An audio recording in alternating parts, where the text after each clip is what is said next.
പെൻഷനുമായി ബന്ധപ്പെട്ട വാർത്തയിലേക്ക് എല്ലാവർക്കും സ്വാഗതം. എല്ലാവിധ സർക്കാർ അറിയിപ്പുകളും നിങ്ങളിലേക്ക് എത്താൻ ഈ ചാനൽ സബ്സ്ക്രൈബ് ചെയ്യുക. ഏറ്റവും വലിയ സാമ്പത്തിക സഹായമായ സാമൂഹിക സുരക്ഷാ പെൻഷൻ ഫെബ്രുവരി മാസത്തെ ആനുകൂല്യ വിതരണവുമായി ബന്ധപ്പെട്ട അറിയിപ്പെത്തി. സർക്കാർ ഇനി വിതരണം പ്രഖ്യാപിച്ചിട്ടുള്ളത് 3 ഗഡു പെൻഷൻ കുടിശ്ശികയാണ്.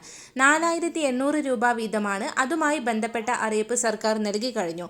പുതിയ സാമ്പത്തിക വർഷം മുതൽ വിതരണം ആരംഭിക്കും. ഏപ്രിൽ മാസം മുതൽ ആനുകൂല്യം ബാങ്ക് അക്കൗണ്ടുകളിലേക്ക് ലഭിക്കുന്നതായിരിക്കും. അതുമാത്രമല്ല, ഫെബ്രുവരി മാസം ലഭിക്കുക തനത് മാസത്തെ തുകയായ 1600 രൂപ സഹായമായിരിക്കും. തുക വർധനവ് സംബന്ധിച്ചിട്ടുള്ള അറിയിപ്പുകളും പുറത്തു വന്നിട്ടുണ്ട്. 2500 രൂപ വരെ ആക്കുമെന്ന് പറഞ്ഞ് അധികാരത്തിൽ വന്ന സർക്കാർ കൂടിയാണിത്. അതുകൊണ്ട് തന്നെ ജനങ്ങൾക്ക് നൽകിയ വാഗ്ദാനം പരമാവധി സാമ്പത്തിക പ്രതിസന്ധി ഉണ്ടെങ്കിലും നിറവേറ്റുമെന്ന് സർക്കാർ ഉറപ്പ് നൽകിയിട്ടുണ്ട്. അതുകൊണ്ട് തന്നെ ഇപ്രാവശ്യം പെൻഷൻ വർധനവ് കൂടി ഉണ്ടായേക്കുമെന്നുള്ള സൂചനയാണ് പുറത്തുവരുന്നത്. ഫെബ്രുവരി മാസത്തിലുള്ള ഈ ആഴ്ച നടക്കുന്ന സംസ്ഥാന ബജറ്റിൽ ഇത് സംബന്ധിച്ച നിർണായക പ്രഖ്യാപനങ്ങൾ ഉണ്ടാവും.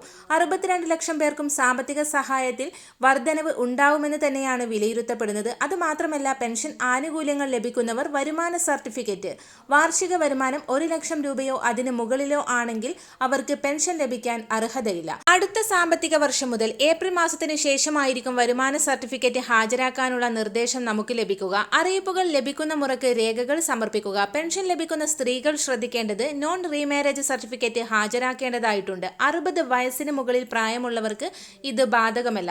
വിധവാ പെൻഷൻ വാങ്ങുന്നവർ, അവിവാഹിത പെൻഷൻ സ്കീമിൽ ഉൾപ്പെട്ടവർ എല്ലാം പുനർവിവാഹിതരായിട്ടില്ല എന്ന് തെളിയിക്കുന്ന സർട്ടിഫിക്കറ്റ് ഹാജരാക്കണം.